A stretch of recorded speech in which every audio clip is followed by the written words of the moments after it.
Las principales ciudades del país parecen arrasadas por una guerra.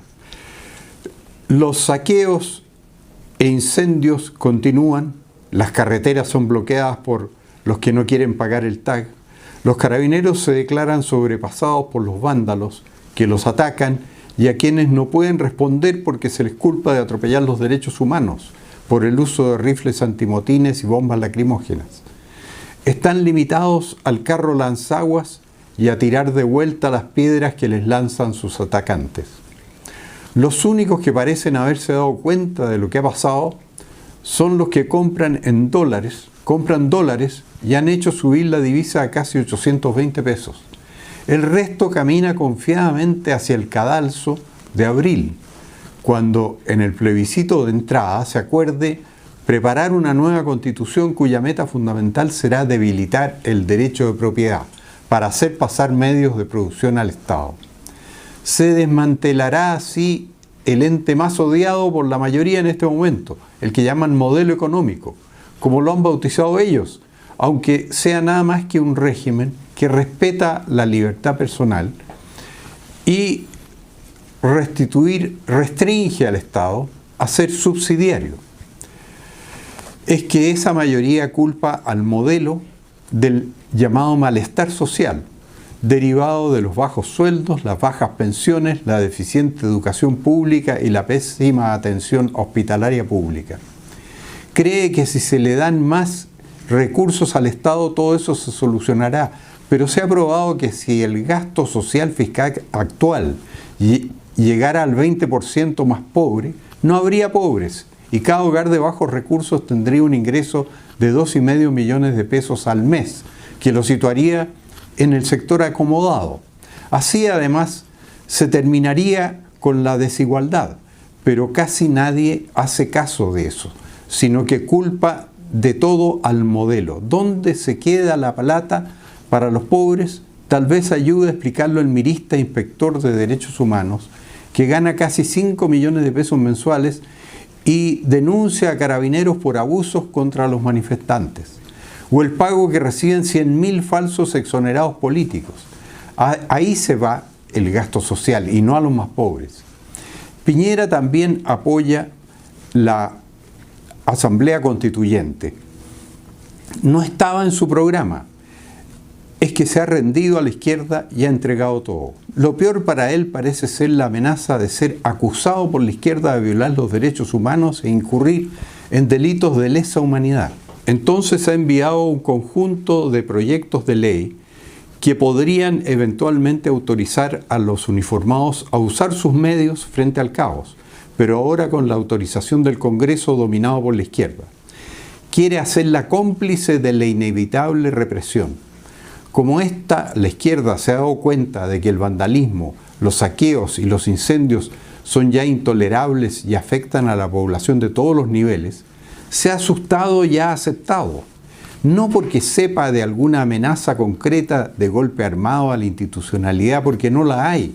Los uniformados aprendieron de la experiencia anterior a 1990, tras la cual todos los que actuaron contra el terrorismo han terminado presos y lo que es peor, sin respetárseles siquiera sus derechos a ser juzgados de acuerdo a las leyes.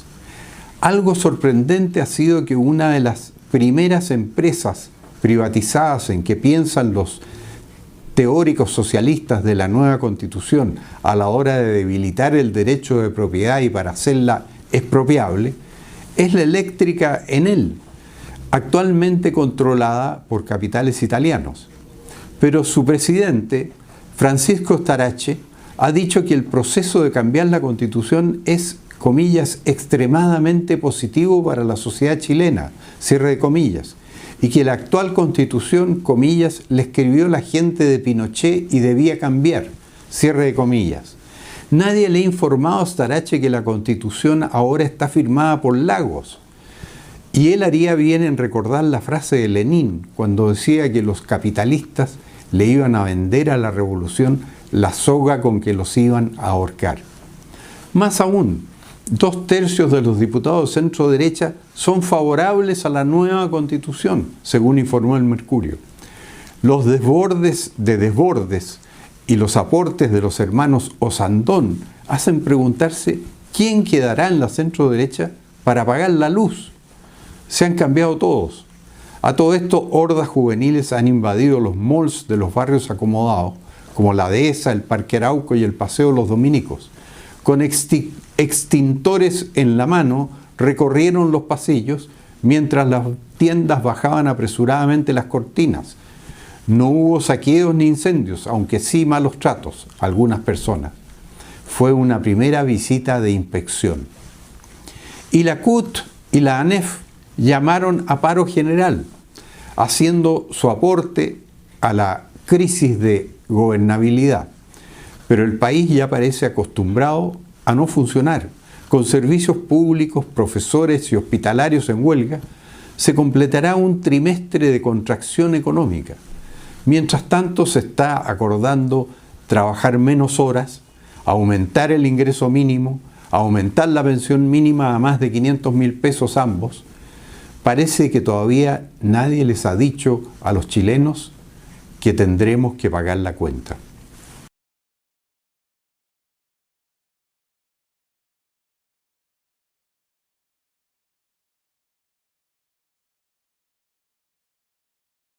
Ha prosperado una acusación constitucional en la Cámara contra el ex ministro del Interior por exceso en la represión, o sea, como si él hubiera mantenido a la gente a la fuerza, abusando de sus atribuciones, violando sus derechos humanos, para que la gente no pudiera hacer nada. Y yo veo que lo que ha pasado es que la gente ha hecho de todo.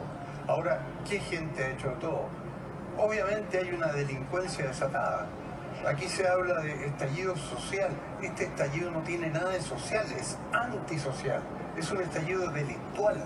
La delincuencia se ha apoderado del país. Ha devastado nuestras ciudades. ¿De qué estamos hablando? Y ustedes dicen, la casi totalidad dice, que esto se debe a un modelo económico, a un modelo que abre las posibilidades a los abusos.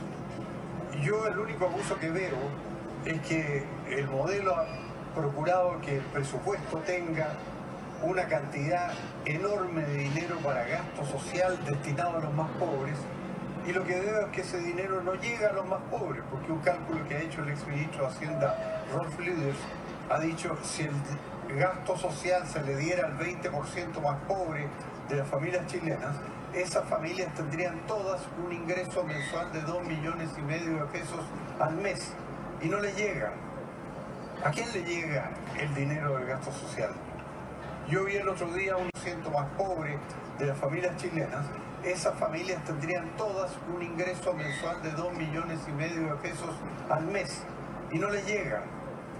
¿A quién le llega el dinero del gasto social?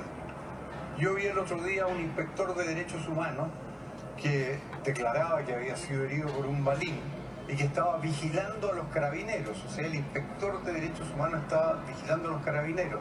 Se comprobó después que su remuneración mensual era cercana a los 5 millones de pesos. Ese señor que vigila a los carabineros, que no son los que han devastado la ciudad, se está llevando parte del dinero destinado a las familias más pobres. Y él no pertenece a los más pobres porque con esa renta no puede pertenecer. Son importantes los derechos humanos. ¿Son importantes los derechos humanos? No lo puedo creer. No son importantes los derechos humanos, dice usted. No es lo más importante es reconstruir el país. ¿Por qué cree que la gente no viene a Chile? Se van los barcos que venían a Chile. Porque este es un país devastado, en que no hay orden, no hay disciplina, no hay nada. Con seres humanos. Perdón, Carlos, no sé si no se puede permitir Hay una cosa personas así. que le importa más el dinero que las no se puede permitir una yo cosa lo así. estoy escuchando y quiero hacer... Es textual.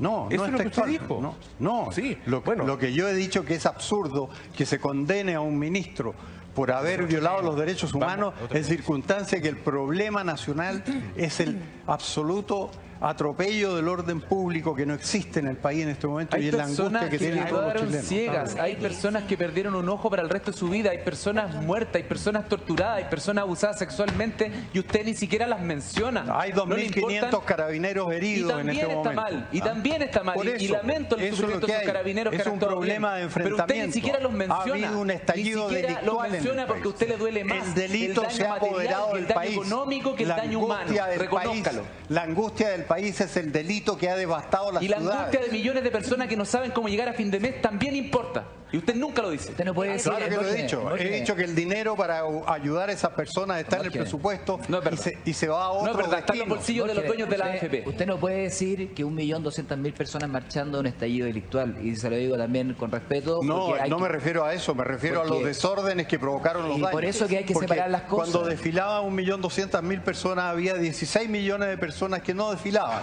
Y esas personas merecen también ser escuchadas. Y sí adherían. Y se van a hacer oír a través del voto. Acuérdate de mí. La historia de la Revolución Militar Chilena la he escrito completa. Usted ha escrito una No historia ha tenido ninguna paralela. acogida, pero ahí están todas las pruebas de lo que yo Ha escrito afirmo. una historia paralela que no tiene nada que ver con lo que vivimos los chilenos, de lo que fuimos testigos los chilenos y lo que han además escrito no solo muchos historiadores, sino que también comisiones de verdad y reconciliación como la Comisión Retis, que me imagino que para usted no le merece ningún tipo de confianza. Ni el menor respeto. Claro, pero entonces estamos hablando de un nivel de negacionismo que yo lo encuentro realmente... No sé, eso no es negacionismo, es la evidencia peligroso. histórica. Es muy peligroso. Oye, Se pero lo es digo, evidencia histórica. Pero por y con esto quiero respeto, representar a todos mis compañeros A todos. y creo que al canal también.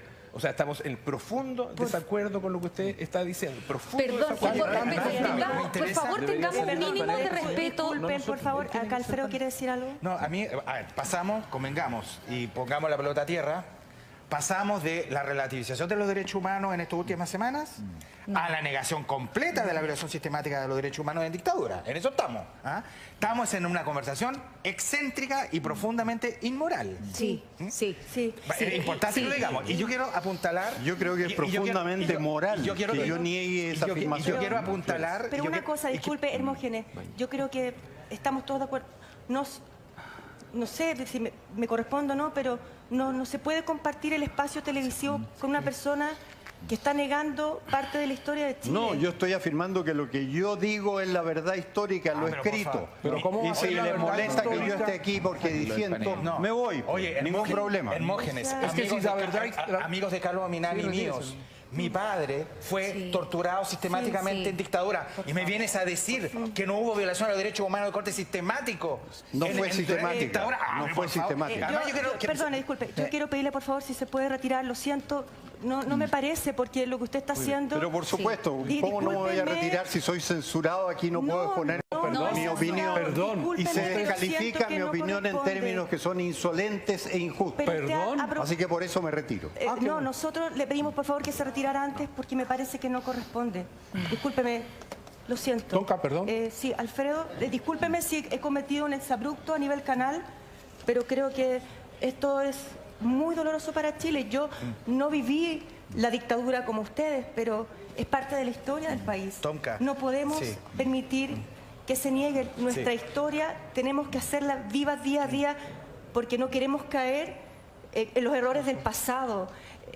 Yo lo digo, a lo mejor no soy de los mayores de la mesa, pero, y discúlpeme, pero creo que no corresponde porque estamos validando algo que no es permitido en un medio de comunicación. Absolutamente de Sí, es acuerdo, cierto, Tonka, pero no. y agregar que el negacionismo, ¿no es cierto?, como concepto, no se puede aceptar. Es delito. Nosotros tenemos más allá de los sentimientos y de las creencias propias, ¿no es cierto?, y las ideologías que cada uno pueda tener, que además a esta altura del partido yo creo que todos la hemos puesto arriba de la mesa porque estamos en un momento de crisis del país. Sí.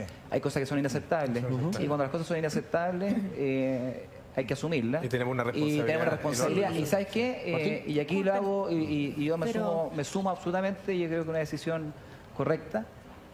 ¿Sabes por qué? Por nuestros hijos. Sí, Por nuestros hijos. Sí. Porque yo no voy a aceptar que nuestros hijos vuelvan a cometer los errores que se cometieron en este país. Martín. Nunca.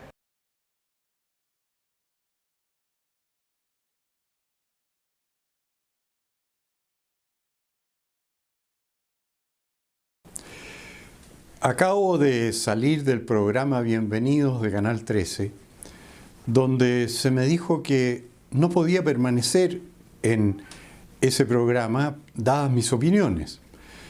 Y mis opiniones son las que he sostenido siempre, las que he sostenido en los libros que he escrito, especialmente en los dos últimos, que son La historia de la Revolución Militar Chilena y Miserias de la Morales de la Chilenidad Actual. Y cada vez que he podido, las he expuesto también en mis publicaciones de mi blog y en las grabaciones de mi blog que se suben a YouTube. Así que han sido mis opiniones de siempre. Lo que sucede es que el Canal 13 nunca acoge opiniones como las mías. Entonces, cuando me convidaron esta vez, que consideré bastante extraordinario que lo hicieran, y empezaron a oír lo que yo opinaba, estimaron que yo no podía seguir en su programa, porque ellos han adoptado una línea dogmática en que consideran que los dichos divergentes de esa línea, en que participan todos, porque son aparentemente pluralistas, pero todos opinan igual, ellos estiman que son opiniones inadmisibles. Bueno, ¿a qué se reducen mis opiniones inadmisibles? A que yo hice ver que era una gran contradicción del haber condenado ayer en la Cámara de Diputados al ministro Chadwick por violación de derechos humanos en el ejercicio de su cargo y al mismo tiempo tener una protesta ciudadana gigantesca que le pide al gobierno que restablezca el orden público. Entonces, si Chadwick violó los derechos humanos y no restableció el orden público, quiere decir que vivió en el peor de los dos mundos. Obviamente yo creo que Chadwick no violó los derechos humanos y tampoco fue capaz de tomar medidas para establecer un orden público. Pero de ahí los panelistas del canal, que eran casi toda gente de izquierda, sacaron la conclusión de que yo estaba en contra de los derechos humanos, o sea que era un partidario de la violación de los derechos humanos, conclusión que no puede desprenderse de mis opiniones. Ahora, lo que llevó las cosas al límite fue que yo sostuve, como he sostenido siempre en mis libros, en mis escritos, todas mis opiniones, de que en el gobierno militar no hubo violación sistemática de los derechos humanos. Al contrario, yo siempre he sostenido que el gobierno militar, en su declaración de principios, eso lo puede ver cualquiera, en cualquier texto en que está la declaración de principios, manifiesta su vocación de defender los derechos humanos y que hizo lo posible por atenerse a ese principio, mandando instrucciones la Junta de Gobierno, el presidente de la Junta, a todas las reparticiones en el sentido de que debían respetarse los derechos de las personas. Ahora la izquierda ha construido una leyenda alrededor de que ese gobierno violó sistemáticamente los derechos humanos y eso no es verdad. Lo que sucedió es que el gobierno tenía un movimiento guerrillero y una amenaza constante de subversión interna financiada por la segunda potencia mundial, que era la Unión Soviética, y por otros países generosamente, como el caso de Alemania Oriental, lo que consta en el libro Stasi de John Keller y en muchos otros documentos, para alimentar una guerrilla en Chile parecida a la que tenemos hoy, y contra la cual el gobierno aparece inerme. Y esa subversión es la que ha devastado el país, que parece un país del Medio Oriente, como Siria o Líbano, consumido por la guerrilla, siendo que lo que sucede es que el gobierno no ha sido capaz de mantener el orden público. Y entonces, al hacer bello esta contradicción entre ellos que condenan a Chadwick por excederse y por violar los derechos humanos, con la realidad de que no se ha restablecido en absoluto el orden público, estallaron todos estos diferendos en el programa. Además, les molestó mucho que yo hubiera dicho que aquí no estábamos en presencia de un estallido social, sino de un estallido antisocial, delictual, que es lo que a mi juicio ha habido. El estallido no ha sido por razones socioeconómicas, ha sido porque la delincuencia se ha apoderado del país y no ha sido suficientemente reprimida. Y eso es evidente, y tanto es así que la opinión pública lo que pide en las calles es orden público, que haya más presencia policial, que la destrucción, los incendios y los saqueos se terminen. Eso es lo que pide la gente. Y yo creo que en ese sentido he interpretado a la opinión pública.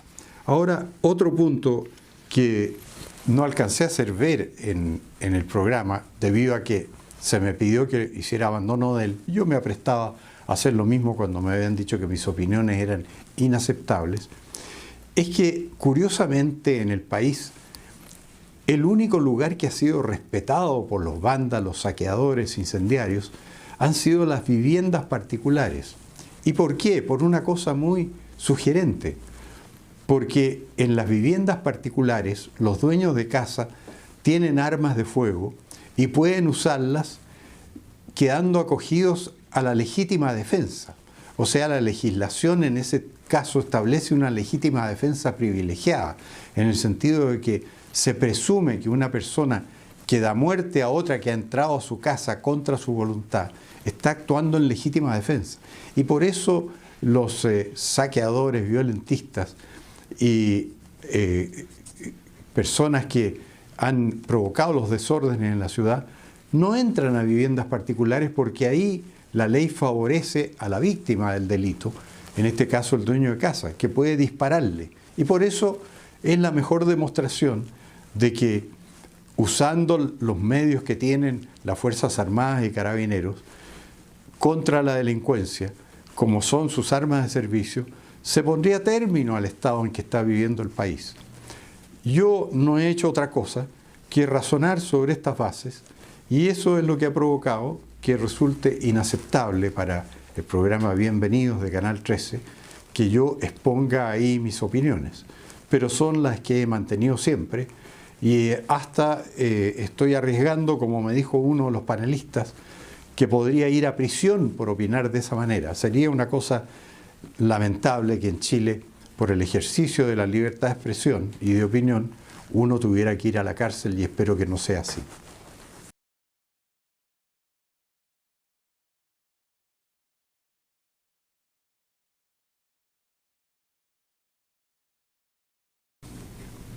Como no veo farándula en la televisión, cuando me convidaron a un panel político el viernes en Canal 13, no estaba al tanto de que había surgido en Chile un nuevo culto, una nueva religión, la de los derechos humanos de los violentistas.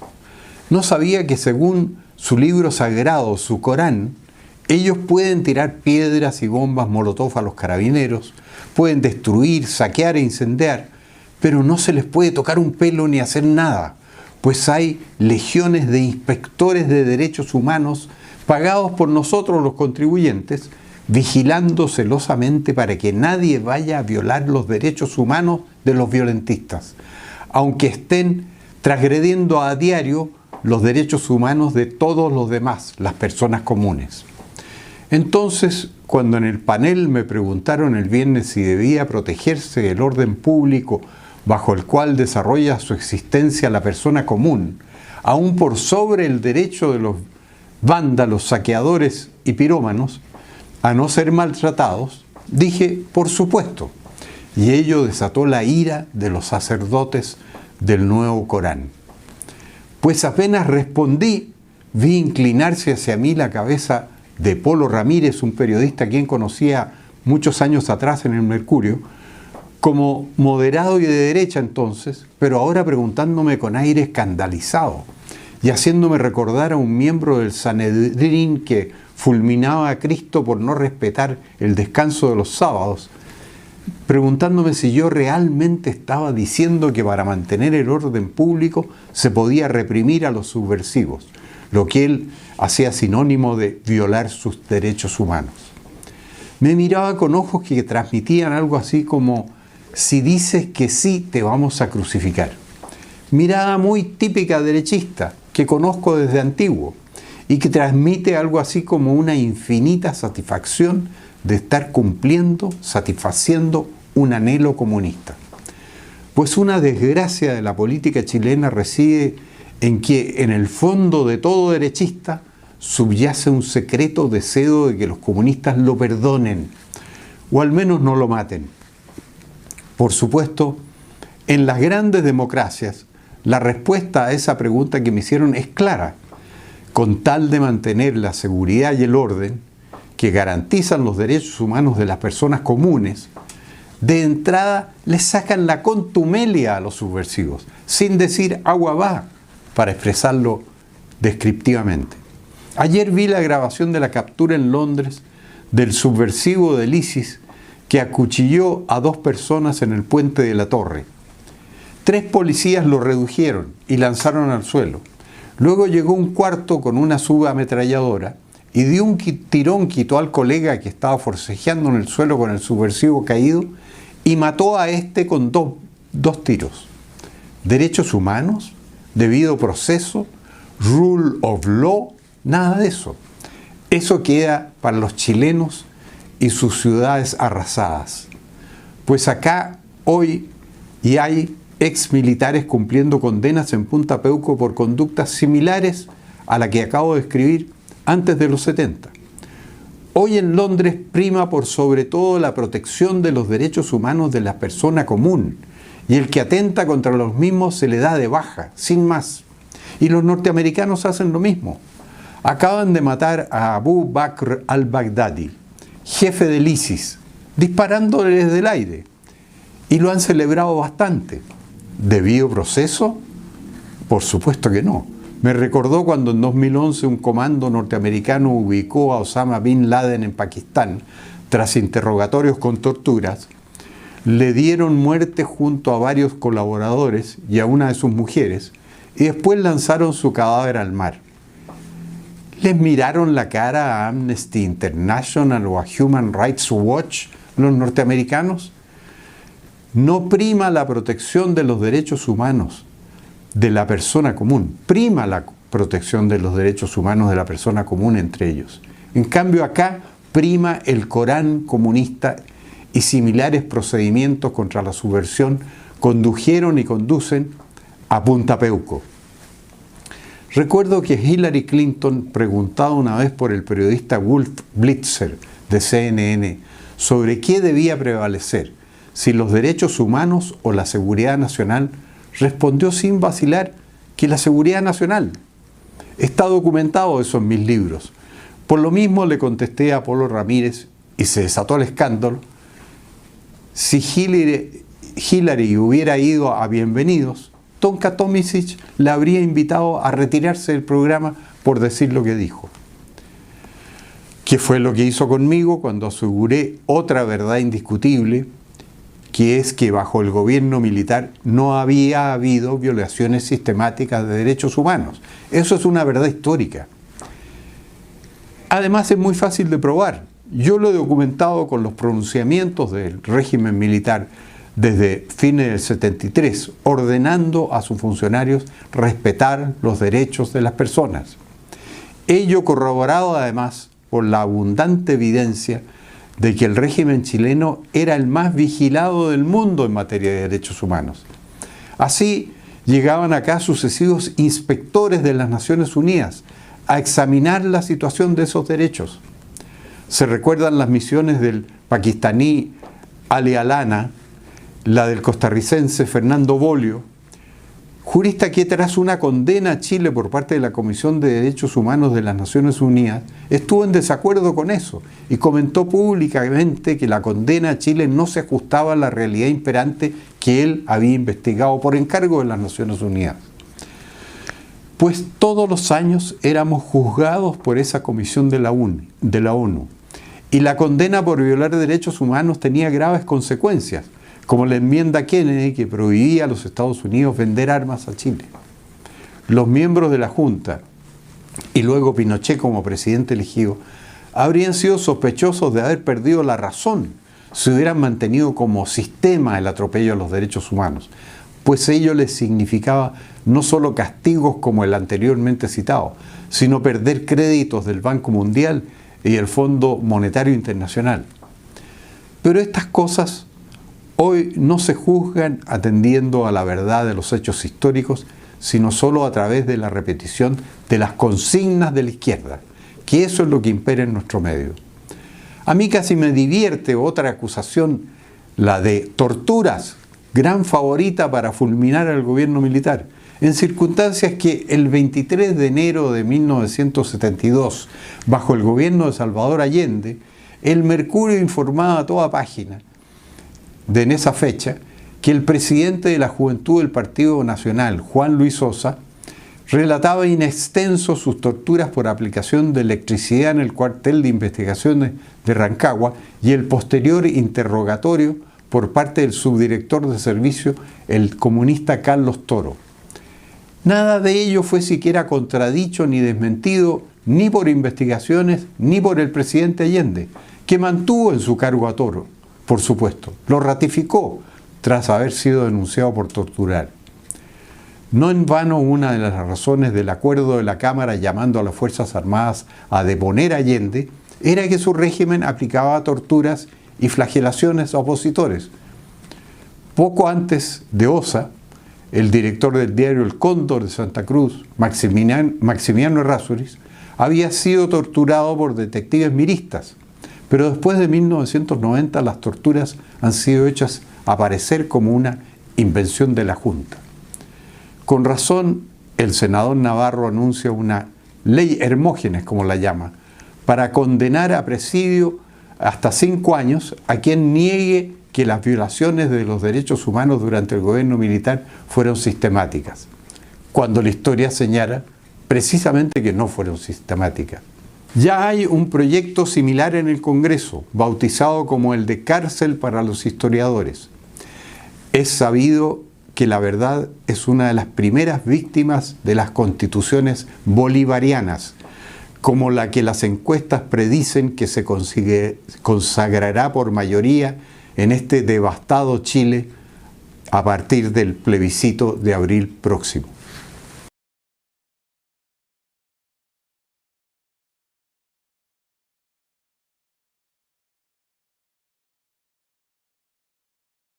La ironía suprema es que Chile eligió a Piñera en 2017 para evitar convertirse en Chilezuela, como le ofrecía Guillier, el candidato de la izquierda. Un porcentaje del electorado que es de mayoría izquierdista en Chile, en 2017 se cambió a la derecha ante la visión de la escasez y la falta de democracia en Venezuela.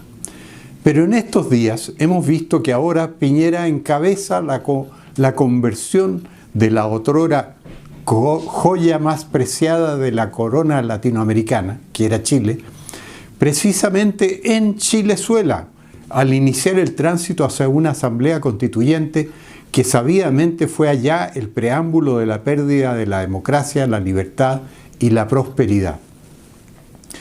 En un ilustrativo video que muchos hemos recibido, se observa el gráfico del tránsito de los últimos 20 años de Venezuela, desde el primer lugar en ingreso per cápita en América del Sur en 1990 a uno de los últimos hoy, junto con el tránsito y ascenso chileno del 9º hasta el primer lugar.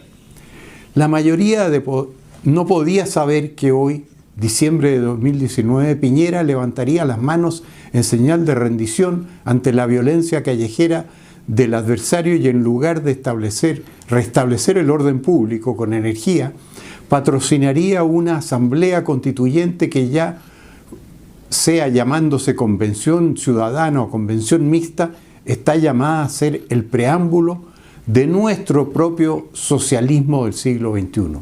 Tanto así que en el acto público de rendición incondicional para llegar al acuerdo con sus adversarios, empleó los términos que estos usan para referirse a la nueva constitución chavista, que se supone surgirá de la Asamblea Constituyente.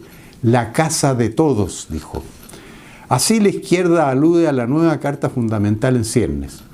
Esta es la culminación de un proceso que Gilbert Keith Chesterton describía como la tarea de enseñarles a las personas a llamar derechos a sus aspiraciones personales y abusos a los derechos de los demás, la cual culmina con la muerte de la sociedad libre. Los 2 últimos años del gobierno de Piñera van a servir precisamente para darle un marco constitucional a la pérdida de nuestra democracia y de nuestra libertad. Esto lo entiende bien el propio Piñera, pues si donde está tu dinero está tu corazón, según dice el refrán, de acuerdo con la denuncia del senador independiente Bianchi, el Family Office Piñera Morel habría destinado parte de su patrimonio a invertir en la Bolsa de Colombia en estos meses. Esto querría decir que hasta en los más altos círculos del poder nacional se ve con pesimismo el futuro económico del país. Yo no sé por qué el senador Bianchi expresó tamaña alarma y sorpresa, cuando fue público y notorio que ya también en 2010 el entonces presidente Piñera, en su primer mandato, invirtió en el exterior en paraísos fiscales casi las 3/4 partes de su patrimonio, tras poner a nombre de sociedades de sus hijos y nietos los dineros provenientes de la venta de sus acciones de LAN. Lo decidor era que precisamente en ese tiempo su gobierno alzaba los impuestos a los contribuyentes que seguíamos con nuestro patrimonio acá. Lamentablemente, las encuestas ahora señalan que entre el 73 y el 90%, según la encuesta, de la opinión pública se manifiesta dispuesto a votar en abril porque haya otra constitución, mientras solo entre el 6 y el 10% sería partidario de votar no y conservar la actual en el plebiscito de entrada. Si vence el sí, los 2 años siguientes serán de extrema incertidumbre, pues habrá una hoja en blanco en la cual nadie podrá predecir lo que se va a escribir. Por lo tanto, el derecho de propiedad será completamente incierto y débil. Esto es lo mismo que decir que nadie o muy pocos van a invertir en un país bajo esas condiciones, y en el cual, por añadidura, no hay capacidad para garantizar siquiera la propiedad y el orden público frente a los atropellos de la violencia extremista. En otras palabras, la crisis a la cual hemos entrado con la consiguiente recesión económica se va a prolongar todo el desempeño de 2 años de la Asamblea Constituyente, paso previo a convertirnos en la Chilezuela de la escasez, la inflación y el éxodo hacia países civilizados, como lo era Chile cuando todavía se le consideraba un oasis de estabilidad y se creía que tenía un gobierno que no existía. No me siento personalmente responsable del desastre actual, porque no voté por Piñera y siempre procuré influir para que no fuera siquiera candidato. Pero fui desoído. En todo caso, ha sido una buena ocasión para quienes me insistían en que votar por él era el mal menor, y yo sostenía siempre que era el mal mayor y que nos iba a convertir en otra Venezuela. Ahora se está probando que tenía razón, pues nos estamos convirtiendo precisamente en eso, en otra Venezuela, justamente de la mano de Piñera, mientras nosotros nos quedamos con nuestra plata acá y él se la lleva a un lugar más seguro. Todavía es tiempo de decir que no en abril, pero si hasta los principales medios de comunicación y el gobierno y los políticos de derecha se ponen funcionales a la izquierda, como se ha demostrado en estos días en que se censura las voces que claman por algo tan mínimo como restablecer la ley y el orden en las calles, el futuro de nuestra sociedad libre no puede ser más negro.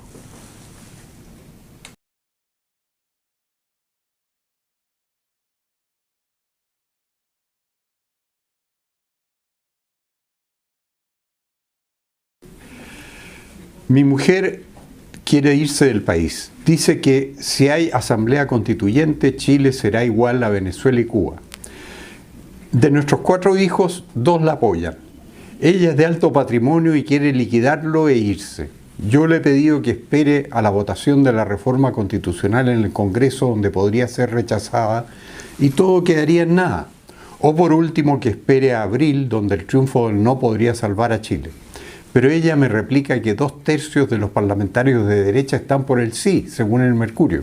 Así es que van a aprobar la reforma y que mucha gente está tan perdida que en abril va a votar sí y ya eso será Chilezuela. Yo duplico, argumentando que entonces todavía nos quedan el plebiscito de salida y la elección de 2021, pero ella cierra el debate afirmando que la mayoría de tontos de 2019 y 2020 no se va a volver inteligente en 2021 y que ya todo está perdido. La verdad es que el problema de Chile hoy no consiste en tener razón o no, porque no es un problema racional. El otro día, en una conferencia donde había 400 personas de alta preparación, un destacado exministro y candidato presidencial pidió a la audiencia dar una sola razón para votar sí en abril. Nadie pudo dar ninguna, aunque probablemente había algunos que iban a votar o van a votar sí. Yo me abstuve de intervenir, pero habría debido puntualizar que el sí no se funda en razones, sino en consignas que la mayoría ha comprado. Sueldos más altos, mejores pensiones, más igualdad, menos abuso, mejor salud y educación públicas. La plebe cree que una nueva constitución le va a dar todo eso y parte de la gente ilustrada pero irreflexiva también lo cree. Pero esos son meros eslóganes. El problema de Chile no es la constitución ni el modelo de libertad económico-social. El problema es el Estado, es decir, el de los políticos y sus clientelas que se han apoderado del aparato estatal y sus recursos.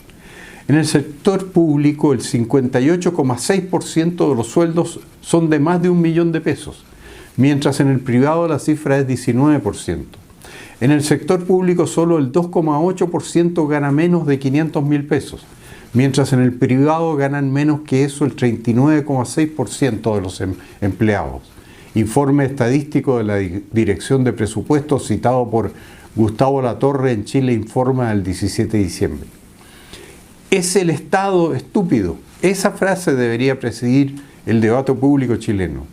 Reitero una vez más, si el gasto fiscal fuera a manos del 20% más pobre de los chilenos, cada familia tendría un ingreso de 2,5 millones de pesos al mes. Rolf Luders, La Tercera, 1 de noviembre.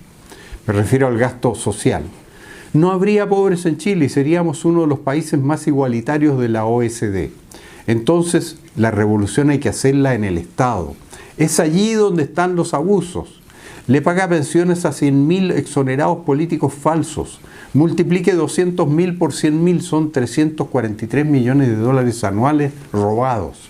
El gobierno de Piñera le da 2.000 millones de pesos de subsidio al montaje comunista socialista bautizado como Museo de la Memoria, donde acaban de agregar la Sala Frey, justo en los días en que se ha revelado que los informes sobre envenenamiento eran falsos. Los falsos torturados de la Comisión Walech son 30.000 que cobran pensiones. Y todos los que medran de la Comisión Rettig y además de pensiones tienen educación y salud gratuitas. No en vano el gasto público en salud se ha multiplicado 12 veces entre 1990 y 2016 y el gasto en educación 10 veces. En Nancheire, La Tercera de hoy, hablamos de cifras descontadas a la inflación. Y dicen que la mala salud y mala educación pública son culpa del modelo. Si son culpa de los políticos y del Estado, de cuyas ubres ellos y sus operadores y clientes maman sin cesar.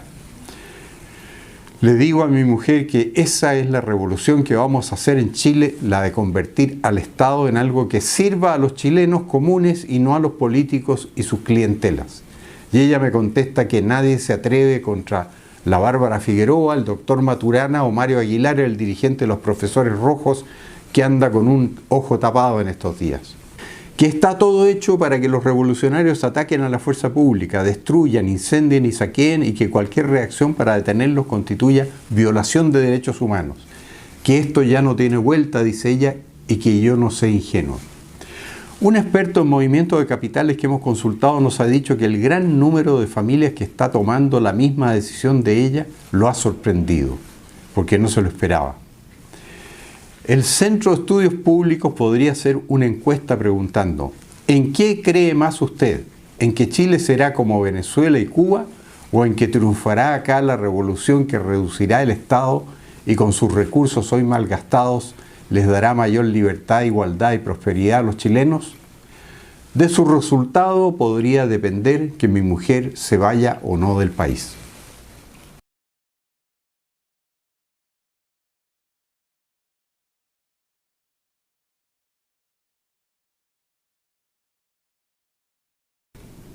Bastan 67 parlamentarios honestos para salvar al país.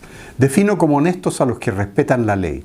Pues Chile no puede permitirse 2 años de la incertidumbre derivada del llamado proceso constituyente. Como ha advertido un grupo de diputados de RN que llama a votar no en abril, ese periodo se caracterizará por enormes gasto de recursos públicos y con inestabilidad. El país ya está gastando sus reservas y aumentando su endeudamiento sin tasa ni medida, a raíz de la crisis delictiva actual y la rendición del gobierno ante la violencia. La economista Bettina Horst dice ayer en el Mercurio: hacia fines del próximo año nuestra economía habrá producido 13.600 millones menos que lo que era posible hasta el 17 de octubre. Y eso significará que en promedio los hogares en Chile hacia fines del 2020 tendrán menores ingresos por $2.795 cada uno. ¿Cuántos hogares pueden permitirse reducir su consumo en más de 2 millones de pesos en el año? Muchos no podrán siquiera subsistir. Y súmesele a eso otro ejercicio más, el del 2021, que también va a ser de descalabro. Eso no se puede permitir. Es una cuestión de sobrevivencia de mucha gente. Pues bien, bastará que haya 67 parlamentarios patriotas y respetuosos de la ley para evitarlo. Hoy día, lunes o mañana mismo, cuando se vote el proyecto que modifica el título sobre reforma de la Constitución, pues no habrá 2/3 de los parlamentarios en ejercicio como se necesita para modificarlo y llevar a cabo el nefasto proceso constituyente. Si no hay esos 2/3, no habrá cambio y queda incólume la Constitución actual que le ha dado a Chile los mejores años de su vida política, económica y social.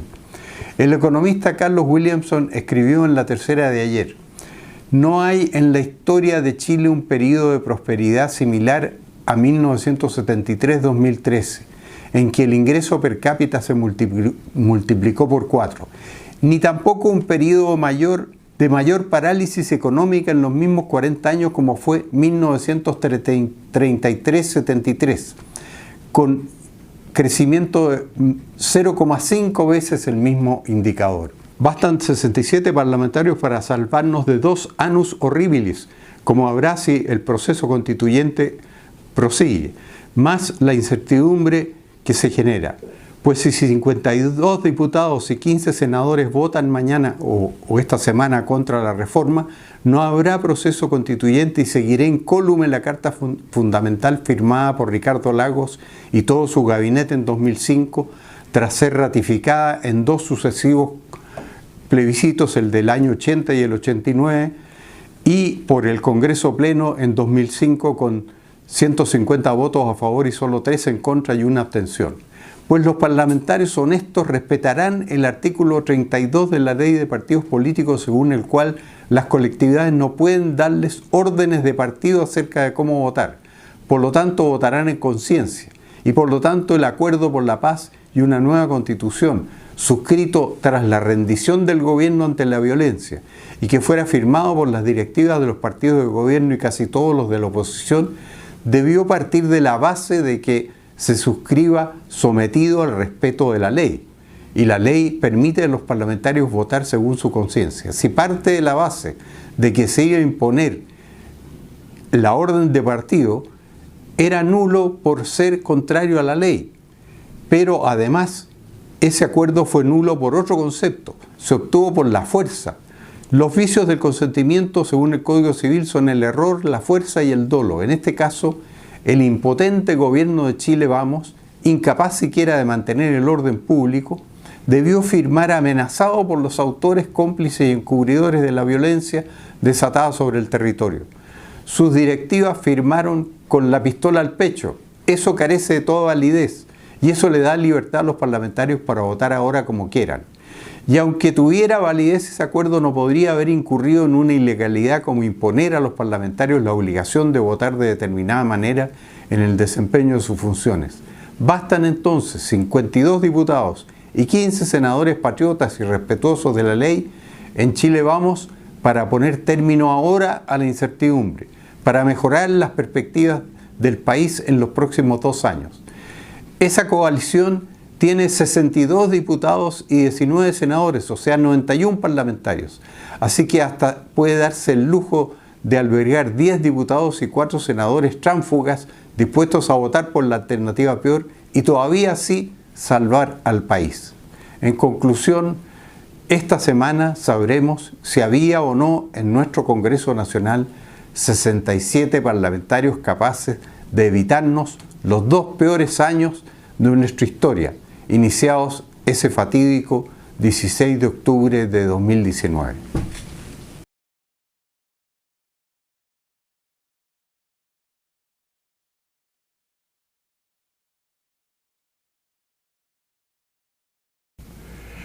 La derecha tiene 19 senadores. Bastan 15 para terminar con la incertidumbre constitucional, para mantener la Constitución de 1980, para ahorrarle al país 2 años horribles, annus horribilis, de incertidumbre, de la hoja en blanco en que no se sabe lo que se va a escribir. La derecha tiene 19 senadores y bastan 15 para garantizar la estabilidad institucional. Y sin embargo, ayer en la Cámara, habiendo demás diputados de derecha para hacer lo mismo, o sea, mantener el texto de la Constitución, tenían los votos de más para conseguirlo. 72 votos. 0. El único que votó correctamente fue Ignacio Urrutia, a estas alturas un héroe nacional en la defensa de la estabilidad de la patria. Ignacio Urrutia les dijo de todo a la derecha cobarde, al gobierno impotente. Dijo que la única manera de salvar la situación era votando a favor de mantener la Constitución, o sea, no al proyecto que quiere reemplazarla y que nos va a sumir en la incertidumbre. Pues bien, la sorpresa fue que el único voto de derecha que hubo contra la derogación de la Constitución fue el de Ignacio Urrutia. Y otra sorpresa mayor, que hubo otros 18 votos en el mismo sentido, pero de los comunistas y del Frente Amplio.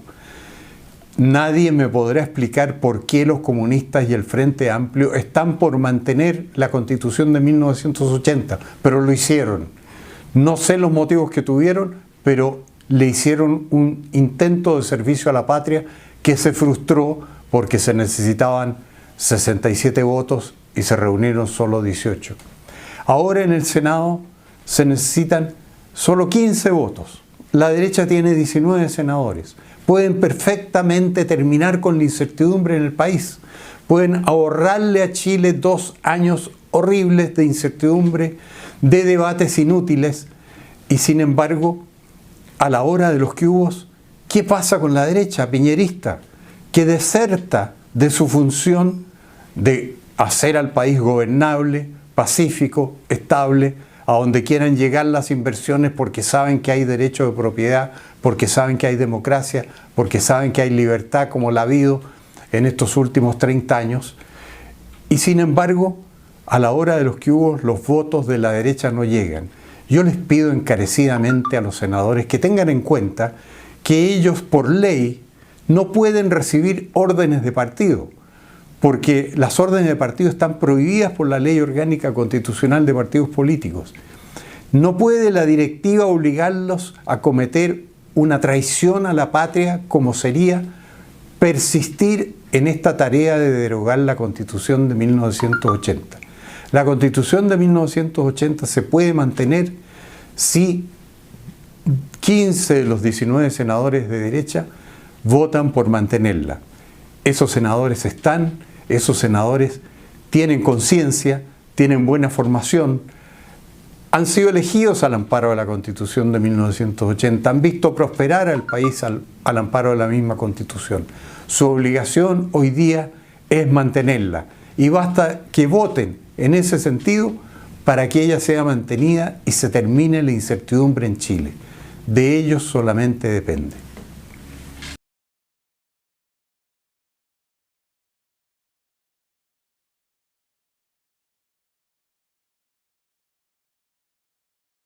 Por si alguien no se dio cuenta, yo intenté dar un golpe de Estado blanco la semana pasada. Les comuniqué a los diputados de derecha primero el jueves y luego a los senadores de derecha el viernes que podían ese mismo día salvar al país de la incertidumbre. Pues el acuerdo por la paz y una nueva constitución, o lo que es lo mismo, la rendición incondicional del gobierno y la derecha a la izquierda, implican que, como lo dije en mi blog del 3 de noviembre, Chile CJ. No escribo la palabra ni la digo porque grabo este blog blog en YouTube y esa entidad me ha notificado que el término resulta inaceptable para sus estándares. Me explico. Tanto los diputados como los senadores de derecha tenían la posibilidad cierta de terminar la chacota y con más del tercio de los parlamentarios de que disponen reafirmar la vigencia de la Constitución indefinidamente, el mismo jueves o viernes, y por lo tanto asegurar el futuro institucional, que es lo importante. Se terminaba ahí mismo la incertidumbre que ahora tiene paralizado y liquidado al país.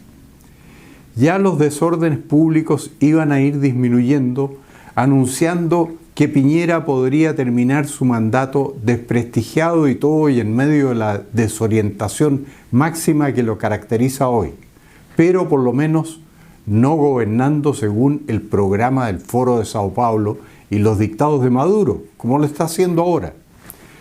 Y entonces, en 2021, José Antonio Kast habría tenido el triunfo asegurado por los votos de una mayoría silenciosa, ya agotada por el caos y deseosa de ver de nuevo imperar el orden y el progreso que nos legaran Pinochet y la Junta.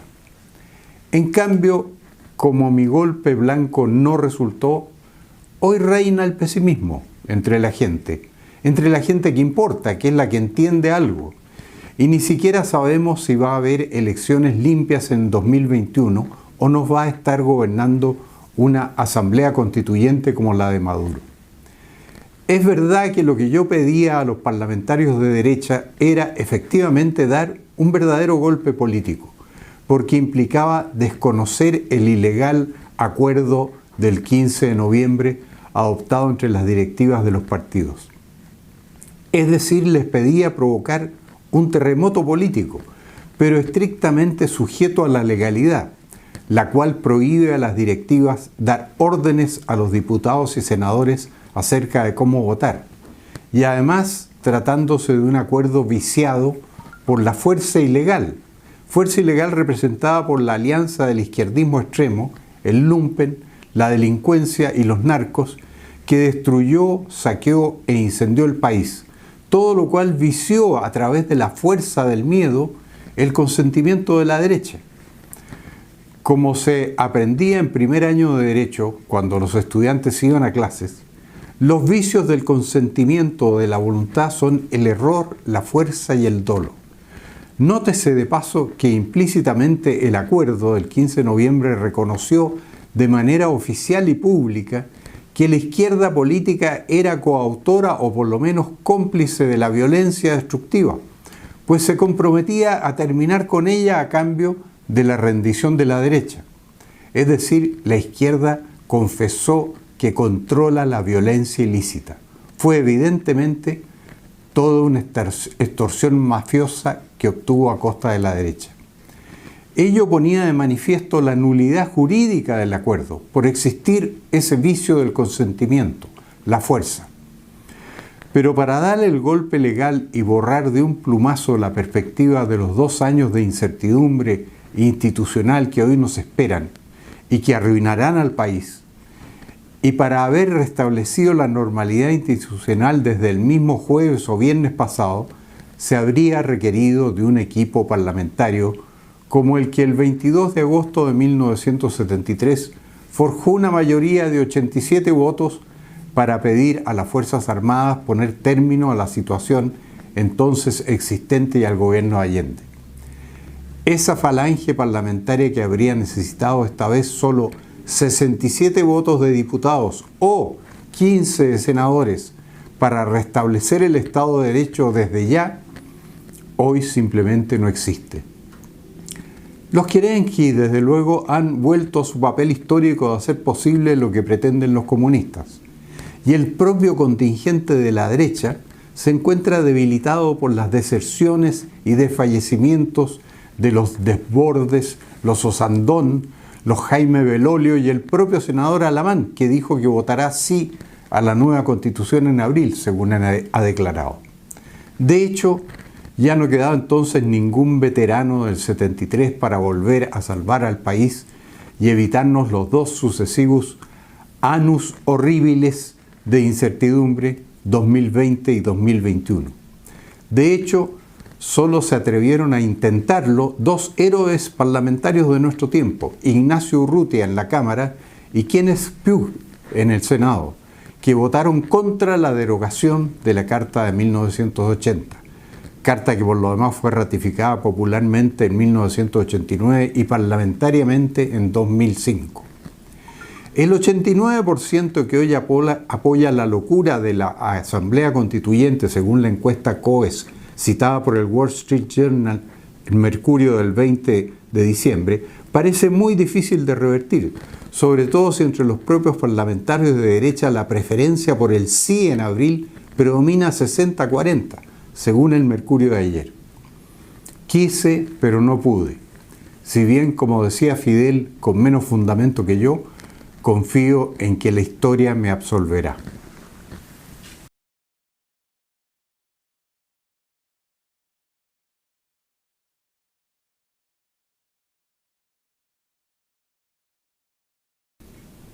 Estamos volviendo a la UP y con los votos de la derecha.